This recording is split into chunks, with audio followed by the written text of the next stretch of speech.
नमस्कार विद्यार्थी मित्रांनो, इन्फिनिटी अकॅडमीच्या यूट्यूब प्लॅटफॉर्मवरती मी स्वप्नील भंडारे आपलं मनस्वी स्वागत करतोय. MMRDची भरती या ठिकाणी जाहिरात निघालेली आहे. विद्यार्थी मित्रांनो, काही ठराविक पोस्ट आहेत आणि ज्यांच्याकडे तो अनुभव असेल असेच विद्यार्थी मित्रांनो या ठिकाणी फॉर्म भरता येईल. काही पोस्ट आहेत की त्याला अनुभवाची गरज नाही, फक्त तुमच्याकडे डिग्री जरी असेल तरी तुम्हाला फॉर्म भरता येईल. तर विद्यार्थी मित्रांनो, लक्षात घ्या, चांगली सुवर्ण संधी आपल्याला चालून आलेली आहे. फॉर्म भरून घ्या. चला, त्या अगोदर इन्फिनिटी अकॅडमीच्या प्लॅटफॉर्मवरती आता नवी मुंबई महानगरपालिकेची जाहिरात आलेली आहे. त्यामध्ये थेट सरळ सेवन सहाय्यक आयुक्ताचं पद भरायचं आहे. त्यामध्ये बघा, टेक्निकल आणि नॉन टेक्निकल अशा दोन बॅच आहेत. नॉन टेक्निकलची बॅच आहे 4,999 रुपयाला आणि विद्यार्थी मित्रांनो, टेक्निकलची बॅच आहे फक्त 2,499 रुपयाला. बघा, आता यामध्ये फक्त टेक्निकल भाग शिकवला जाईल आणि यामध्ये नॉन टेक्निकल प्लस टेक्निकल दोन्ही शिकवलं जाणार आहे. तज्ज्ञ नामवंत शिक्षकांच्या मार्गदर्शनाखाली ह्या बॅच या ठिकाणी 1 फेब्रुवारी पासून आपल्या विद्यार्थ्यांच्या सेवेमध्ये दाखल झालेले आहेत. विद्यार्थी मित्रांनो, बॅच घ्या. अभ्यासामध्ये पारदर्शकता आणा, कमी वेळेमध्ये सगळा अभ्यास कव्हर होईल याची ट्रिक्स या माध्यमातून शिकून घ्या आणि आपल्या यशापर्यंत पोहोचा. चला बघूया, MMRDची ही जाहिरात या ठिकाणी 18 फेब्रुवारी 2026 ला प्रसिद्ध झालेली आपल्याला पाहायला मिळते. आणि यामध्ये बघा, ही MMRDचा असा हा लोगो आहे आणि त्यांची ही जाहिरात या ठिकाणी आपल्याला पाहायला मिळते. त्यानंतर त्यामध्ये कोणती पद आहेत तर बघा, सहाय्यक अभियंता 7 पद आहेत. सहाय्यक अभियंता श्रेणी 1 रेल पद 1 पद आहे. त्यानंतर सहाय्यक अभियंता श्रेणी 1 संकेत व दूरसंचार 1 पद आहे. उपनियोजक याची 29 पदे आहेत. सहाय्यक भूमी व मिळकत व्यवस्थापक 4 पदे आहेत. सहाय्यक अभियंता श्रेणी 2 कनिष्ठ अभियंता स्थापत्य एकूण 82 पदे. बघा, सिव्हिल इंजिनियर साठी हे सुवर्ण संधी या ठिकाणी मानण्यात येईल. सहाय्यक अभियंता श्रेणी 2 कनिष्ठ अभियंता रेल पद 4 पदे आहेत. सहाय्यक अभियंता श्रेणी 2 कनिष्ठ अभियंता विद्युत 16 पदे या ठिकाणी आपल्याला पाहायला मिळतात. त्यानंतर सहाय्यक अभियंता श्रेणी कनिष्ठ अभियंता संकेत व दूरसंचार 2 पदे आहेत.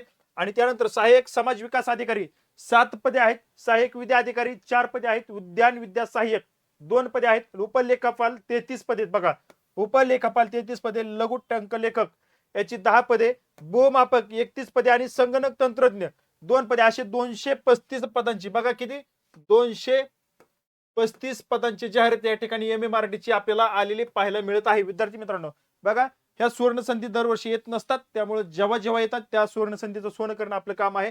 आता बघा, ऑनलाईन पद्धतीने अर्ज सुरू होतील 18 फेब्रुवारी 2026 पासून आणि अंतिम जी तारीख आहे ती 20 मार्च पर्यंत, म्हणजे 18 फेब्रुवारी ते 20 मार्च या दरम्यान तुम्हाला फॉर्म भरायचे आहे. त्याची वेळ या दरम्यानच आहे.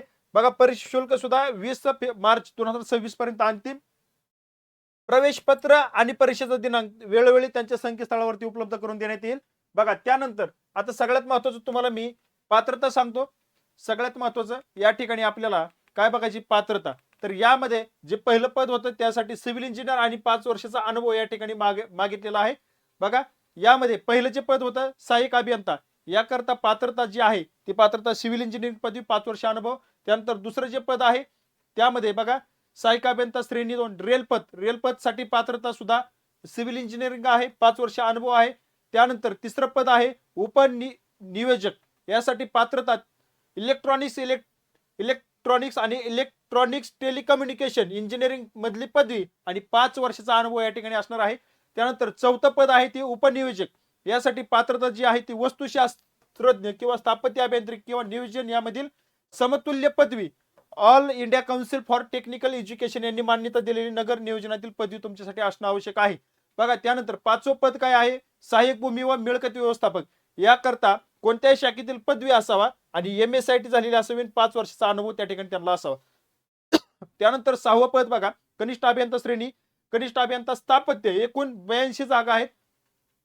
तर त्याकरता पात्रता सिव्हिल इंजिनिअरिंग त्याची झालेली असावी. सिव्हिल इंजिनिअरिंग किंवा डिप्लोमा या दोन्हीपैकी एक कोणतंही असेल तरी चालेल आणि 2 वर्षाचा अनुभव त्या ठिकाणी असणं गरजेचं आहे. त्यानंतर 7वं पद जे आहे ते बघा, 7वं पद कनिष्ठ अभियंता श्रेणी अभियंता रेलपद एकूण 4 जागा आहेत. बघा, त्या 4 जागेसाठी बघा, सिव्हिल इंजिनियर आणि डिप्लोमा, सिव्हिल इंजिनियर पदवी झालेली असावी किंवा डिप्लोमा 2 वर्षाचा अनुभव. त्यानंतर बघा, 8वं पद आहे ते कनिष्ठ अभियंता विद्युत, याच्यासाठी बघा 16 जागा आहेत आणि पात्रता आहे बघा, इलेक्ट्रॉनिक इंजिनिअरिंग पदवी झालेली असावा किंवा डिप्लोमा झालेला असावा आणि 2 वर्षाचा अनुभव असावा. 9वं पद जे आहे 9वं बघा, कनिष्ठ अभियंता संकेत व दूरसंचार, याकरता जी पात्रता त्यांनी दिलेली आहे ती इलेक्ट्रॉनिक्स किंवा इलेक्ट्रॉनिक टेलिकम्युनिकेशन पदवी किंवा डिप्लोमा या दोन्हीपैकी एक असावं, पदवी असावी किंवा डिप्लोमा असावा आणि 2 वर्षाचा अनुभव या ठिकाणी असणार आहे. त्यानंतर MSW ची काय आहे, सहाय्यक समाज विकास अधिकारी याकरता जे समाजकार्य विषयातील पदव्युत्तर पदवी MSW झालेला असावं. त्यानंतर विधी सहाय्यक विधी अधिकारी याकरता बघा विधी पदवी तुमचं लॉ झालेला असावं, 3 वर्षाचा अनुभव असावा. त्यानंतर उद्यान विद्या सहाय्यक जे आहे त्यामध्ये वनस्पतीशास्त्र, कृषीशास्त्र, उद्यान विद्याशास्त्र, वनस्पती अथवा समकक्ष पदवी म्हणजे यापैकी कोणतेही तुमचे बॉटनी असावी, कृषी शास्त्र, हॉर्टिकल्चर, बघा वनशास्त्र अथवा समकक्ष पदवी कोणती असावी, पण 5 वर्षाचा अनुभव त्यांनी त्या ठिकाणी मागितलेला आहे.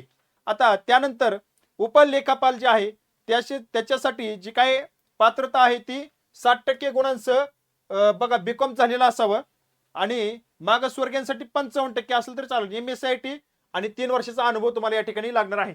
त्यानंतर टंकलेखक जे आहे त्यांच्यासाठी 10वी उत्तीर्ण असावं आणि त्याच्यासाठी बघा टायपिंगचं सर्टिफिकेट तुम्हाला मराठी इंग्लिशचं ते लागेल. त्यानंतर बघा कोणतं पद आहे, भूमापक आणि संगणक तंत्रज्ञ याकरता जी पात्रता आहे ती 10वी उत्तीर्ण असावी बघा दोन्ही पदासाठी आणि ITI सर्वेक्षकचा ITI असावा, सर्वेक्षकचा ITI आणि 2 वर्षाचा अनुभव असावा. त्यानंतर 10वी उत्तीर्ण संगणक हार्डवेअर आणि नेटवर्किंगचा 2 वर्षाचा प्रमाणपत्र अभ्यासक्रम त्यांनी पूर्ण केलेला असावा.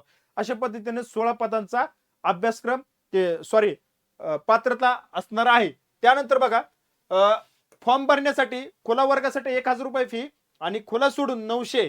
त्यानंतर अनाथ उमेदवारांसाठी 900, माजी सैनिक आणि दिव्यांगांसाठी या ठिकाणी परीक्षा शुल्क माफ राहणार आहे. त्यानंतर परीक्षेचं स्वरूप सगळ्या एक्झामसाठी सगळ्यांसाठी बघा लक्षात ठेवा, मराठी, इंग्रजी, सामान्य ज्ञान, बौद्धिक क्षमता चाचणी आणि तांत्रिक. बघा त्यामध्ये मराठीचे एकूण तुम्हाला प्रश्न 20 येतील, इंग्रजीचे 20 प्रश्न, सामान्य ज्ञान 10 प्रश्न, बौद्धिक क्षमता चाचणी 10 प्रश्न आणि तांत्रिक 40. त्यामध्ये एकूण 100 प्रश्न 200 गुणांसाठी 120 मिनिटाचा टाइम तुम्हाला त्या ठिकाणी असणार आहे. सगळ्या परीक्षेचं स्वरूप एकच आहे, काय आहे ते तुम्ही या ठिकाणी बघून घ्या. त्यानंतर लघु टंकलेखकसाठी जी काय आहे त्याकरता सेमच आहे, फक्त 80 गुणाची व्यावसायिक चाचणी आहे. आता यामध्ये मराठीचे तुम्हाला 15 प्रश्न, इंग्रजीचे 15, सामान्य ज्ञान 15 आणि बौद्धिक क्षमता चाचणीचे 15 प्रश्न, असे एकूण 60 प्रश्न 120 मिनिट 75 एकूण 60 प्रश्न 120 मार्क आणि 75 मिनिटांचा वेळ आणि 80 गुणांची व्यावसायिक चाचणी तुमची होणार आहे. ही सेम असंच भूमापकचं सुद्धा या ठिकाणी असणार आहे. त्यानंतर वयोमर्यादा लक्षात ठेवा, कमीत कमी 18 वर्ष, जास्तीत जास्त 38 वर्ष, म्हणजे 18 कमीत कमी सगळ्या कास्टसाठी 18 वय. त्यानंतर ओपन साठी 38, मागासवर्गीयांसाठी 43, खेळाडूंसाठी 43, दिव्यांग, माजी सैनिक, भूकंपग्रस्त, प्रकल्पग्रस्त 45. त्यानंतर दिव्यांग उमेदवार 45, पदवीधर अंशकालीन 55 वय.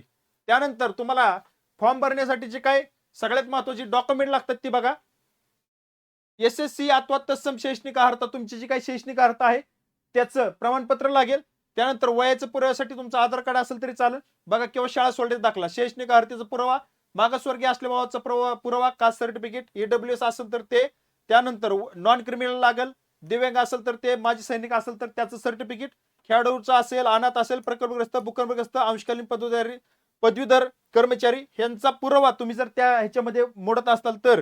त्यानंतर जर नावात बदल असेल तर त्याचा पुरावा तुम्हाला जोडावा लागेल. मराठी भाषेचं ज्ञान असल्याचं ते त्या ठिकाणी लागेल. लहान कुटुंबाची प्रमाणपत्र आणि अनुभव प्रमाणपत्र असे डॉक्युमेंट तुम्हाला लागणार आहेत.